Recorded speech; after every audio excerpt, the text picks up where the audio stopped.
Hello বন্ধুরা, সবাই কেমন আছেন? আশা করি প্রত্যেকে ভালো আছেন। লক্ষ্মীর ভাণ্ডার প্রকল্প টাকা এবার কিন্তু বন্ধ। এবার অন্নপূর্ণা ভাণ্ডারে ৩,০০০ টাকা করে আগামী জুন মাস থেকেই আপনাদের ব্যাংকের অ্যাকাউন্টে আসতে চলেছে। এক্ষেত্রে আপনাদের কি কি কাগজ লাগবে এবং আপনারা আবেদন কীভাবে করবেন, ফর্ম ফিল আপ কীভাবে করবেন বা কোথায় পাবেন, এই বিষয়ে আজকের এই ভিডিওতে সমস্ত কিছু প্রতিবেদন আপনাদেরকে জানাবো। সাথে সাথে আপনাদেরকে জানাবো যে এই অন্নপূর্ণা ভাণ্ডার প্রকল্পে নতুন করে ফর্ম ফিল আপ করতে হবে নাকি আপনাদের যে লক্ষ্মীর ভাণ্ডার ডেটাবেস ধরেই দেওয়া হবে, তো সেই বিষয়েও কিন্তু আপনাদেরকে জানাবো। প্রথম থেকে শেষ পর্যন্ত দেখবেন ভিডিও, অনুরোধ রইল প্রথম থেকে শেষ পর্যন্ত দেখবেন, ভিডিওটিকে লাইক করে চ্যানেলটিকে সাবস্ক্রাইব করবেন। প্রথমে আপনাদেরকে বলি যে লক্ষ্মীর ভাণ্ডার প্রকল্পের টাকা বন্ধ হলো। আজকে নতুন মুখ্যমন্ত্রী কে হবেন সেটাও কিন্তু জানিয়ে দিল। এবার আগামীকাল নতুন শপথ নেওয়া হবে মুখ্যমন্ত্রীতে এবং তারপরেই এই অন্নপূর্ণা ভাণ্ডার প্রকল্পের টাকা কিন্তু আপনাদের ব্যাংকের অ্যাকাউন্টে ছাড়ার একটা প্রস্তুতি চলবে। এবার লক্ষ্মীর ভাণ্ডার থেকে অন্নপূর্ণা ভাণ্ডার, যেখানে ১,৫০০ থেকে সরাসরি ৩,০০০ টাকা একটা বড় অ্যামাউন্ট এবার রাজ্য সরকার দিচ্ছে। তো এক্ষেত্রে আপনাদেরকে বলবো যে লক্ষ্মীর ভাণ্ডার প্রকল্পে আবেদন আপনি যেভাবে করেছিলেন আপনার এই অন্নপূর্ণা ভাণ্ডারও কিন্তু আবেদন সে হবেই। কী হবে এখানে প্রথমত একটু আমরা বিস্তারিত জেনে নিই, তারপর আপনাদেরকে বলছি। লক্ষ্মীর ভাণ্ডার থেকে অন্নপূর্ণা ভাণ্ডারে উত্তরণ বিজেপি তাদের নির্বাচনী ইস্তাহারে স্পষ্ট জানিয়েছিল যে তারা ক্ষমতায় এলে মহিলাদের জন্য অন্নপূর্ণা ভাণ্ডার চালু করবে বা অন্নপূর্ণা ভাণ্ডার প্রকল্প চালু করবে। তো এবার দেখুন যে বর্তমানে লক্ষ্মীর ভাণ্ডার প্রকল্পে সাধারণ ও ওবিসি শ্রেণীর মহিলারা ১,৫০০ টাকা এবং তপশিলি জাতি ও উপজাতি শ্রেণীর মহিলারা ১৭০০ টাকা পাচ্ছেন। নতুন সরকারের প্রতিশ্রুতি অনুযায়ী অন্নপূর্ণা ভাণ্ডার চালু হবে, সকল শ্রেণীর মহিলারাই মাসে ৩,০০০ টাকা করে ভাতা পাওয়ার কথা। এবার দেখুন এই যে মাসে ৩,০০০ টাকা করে এবার আপনারা ভাতা পাবেন, এই টাকাটা যে পাবেন এই টাকাটা আপনাদের কীভাবে দেওয়া হবে, অর্থাৎ নতুন আবেদন হবে নাকি পুরনো লক্ষ্মীর ভাণ্ডার থেকেই আপনারা সেটা পেয়ে যাবেন। গতকাল একটা ভিডিওতে দেখেছি যেখানে বিজেপি এক নেতা বলেছেন যে পুরনো ডেটাবেস ধরেই কিন্তু দেওয়া হবে। তো প্রতিবেদনে দেখুন বলা হয়েছে নতুন প্রক্রিয়ার প্রভাব ও বাস্তবায়ন কতদূর হতে পারে।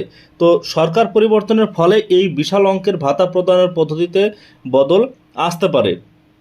অন্নপূর্ণা ভাণ্ডারের সুবিধা পেতে নতুন করে আবেদন করতে হবে নাকি পুরনো ডেটাবেস ব্যবহার করেই সরাসরি ৩,০০০ টাকা পাঠানো শুরু হবে তা এখনও স্পষ্ট নয়। অনেক এলাকায় অন্নপূর্ণা ভাণ্ডারের ফর্ম বিলি শুরু হলেও সরকারি নির্দেশিকা ছাড়া এখনই নিশ্চিত করে কিছু বলা যাচ্ছে না। তবে প্রশাসনিক রদবদলের কারণে এই রূপান্তর পর্যায়ে চলাকালীন ভাতার টাকা ঢুকতে কিছুটা দেরি হওয়া স্বাভাবিক। তো দেখুন এই মে মাসের টাকা কিন্তু এখনও পর্যন্ত লক্ষ্মীর ভাণ্ডারের আসেনি। এবার লক্ষ্মীর ভাণ্ডারের এই প্রকল্পের এখনও পর্যন্ত মে মাসে টাকা আসেনি, তাই কিন্তু আসবেও না। কিন্তু সরকার নতুন করে এবার ক্ষমতায় এসে এই প্রকল্পের টাকা দিবেন এই মে মাসেও, কিন্তু কিছুটা দেরি হতে পারে, অর্থাৎ কিছুটা লেট হলেও আপনারা এই প্রকল্পের টাকা পাবেন। এবার আমরা স্পষ্ট কথায় আসি যে কি কি কাগজপত্র আপনাদেরকে দেখাতে হবে। ভাণ্ডারে আবেদন করার জন্য আপনাদের বিশেষ কিছু কাগজপত্র দরকার নেই, শুধুমাত্র আধার কার্ড, ব্যাংকের অ্যাকাউন্ট বই এবং পাসপোর্ট সাইজ ছবি ১ কপি অথবা ২ কপি এবং মোবাইল নাম্বার, এগুলো থাকলেই কিন্তু আপনাদের যথেষ্ট। এর থেকে আর কিছু বাইরে লাগবে না। কারণ যেহেতু শোনা যাচ্ছে ইতিমধ্যেই লক্ষ্মীর ভাণ্ডারের ডেটাবেস ধরেই এই টাকাটা দেওয়া হবে, কারণ আপনাদেরও মত যে লক্ষ্মীর ভাণ্ডারের ডেটাবেস ধরেই টাকাটা দেওয়া হোক।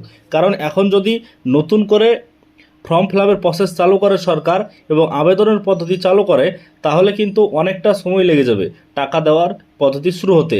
অর্থাৎ নতুন করে আবার ক্যাম্প হতে পারে, অথবা বিডিও অফিসে জমা হতে পারে, অথবা যে কোনো পদ্ধতিতে তো জমা হবে, সেটা অনলাইনে হোক বা অফলাইনে হোক।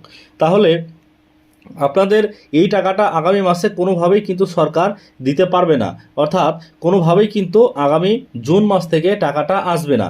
তাহলে যদি লক্ষ্মীর ভাণ্ডারের ডেটাবেস ধরেই টাকাটা দেওয়া হয়, যে মহিলাদের নামগুলো আছে সেখানে, সেগুলোই যদি আবার এই অন্নপূর্ণাতে দেওয়া হয়, তাহলে কিন্তু খুব সহজেই দেওয়া হবে। কারণ শুধুমাত্র এই সরকারের নিজের পোর্টাল তৈরি করে তারা কিন্তু শুধুমাত্র ট্রান্সফার করে দেবে তাদের ডেটাবেসটা, কিন্তু কোনোরকমভাবে কিছু পরিবর্তন হবে না, টাকা কিন্তু পাবেন। তবে কিছু নিয়মের হেরফের হতে পারে, কারণ কিছু নিয়মের হয়তো পরিবর্তন হতে পারে। যেখানে 25 বছর লিমিট ছিল সেখানে হয়তো আরও সেটা কমাতে পারে, কারণ 25 বছরের বেশি যদি বাড়িয়ে দেয় তাহলে কিন্তু কোনোভাবেই মহিলারা টাকা পাবেন না। কারণ অলরেডি 25 বছর ধরে লক্ষ্মীর ভাণ্ডারের টাকা কিন্তু পাচ্ছেন 25 বয়স থেকে, তাহলে 21 বা 20 এরকম কিন্তু করতেই পারে। কিন্তু আপনাদের এই কাগজগুলোই লাগবে। আর তার সাথে যদি এখান থেকে অটোমেটিক ডাটাবেস পরিবর্তন করে, সেক্ষেত্রে আপনাদেরকে আর নতুন করে কিছু করতে হবে না। তো পরবর্তীতে যখন ভালো সম্পূর্ণভাবে ঘোষণা করবেন, তখন অবশ্যই আপনাদেরকে জানাবো। আপনারা কিন্তু সেই কাগজগুলো রেডি করে রাখবেন অবশ্যই। আপনাদেরকে আরও বেশ কিছু কথা বলি যে এই অন্নপূর্ণা ভাণ্ডারের টাকা পেতে কিন্তু আপনাদের অবশ্যই প্রত্যেক মহিলাদের জন্য ডিবিটি লিঙ্ক করা বাধ্যতামূলক করবে। কারণ ডিবিটি লিঙ্ক ছাড়া প্রধানমন্ত্রী কোনো প্রকল্পেরই টাকা আপনারা দেখেছেন এর আগেও, যে প্রধানমন্ত্রী যে কোনো প্রকল্পের টাকা দিয়েছে সেটা ডিবিটি ট্রান্সফারের মাধ্যমে, কোনোভাবেই তারা ব্যাংকের অ্যাকাউন্ট বই যেটা জমা করেছেন সেটাতে দেয় না। তো রাজ্য সরকারই শুধু এটা দিচ্ছিল, কিন্তু এবার প্রধানমন্ত্রী যেহেতু কেন্দ্রীয় শাসিত রাজ্য হয়ে গেল, এর জন্য অবশ্যই ডিবিটি লিঙ্ক থাকতে হবে আপনাদের ব্যাংকে। যে ব্যাংকে ডিবিটি লিঙ্ক আছে সেই ব্যাংকে আপনাদের টাকা চলে যাবে। যদি আপনাদের লক্ষ্মীর ভাণ্ডারে যে অ্যাকাউন্টে টাকা ঢুকতো সে অ্যাকাউন্টে নাও যেতে পারে, হয়তো আপনাদের ডিবিটি অন্য ব্যাংকের লিঙ্ক আছে সেই ব্যাংকে চলে যেতে পারে। আশা করছি সমস্ত বিষয়টা বোঝাতে পেরেছি আপনাদেরকে। ভিডিও যদি ভালো লাগে লাইক করবেন, চ্যানেলটিকে সাবস্ক্রাইব করবেন, মতামত অবশ্যই কমেন্ট করে জানিয়ে যাবেন।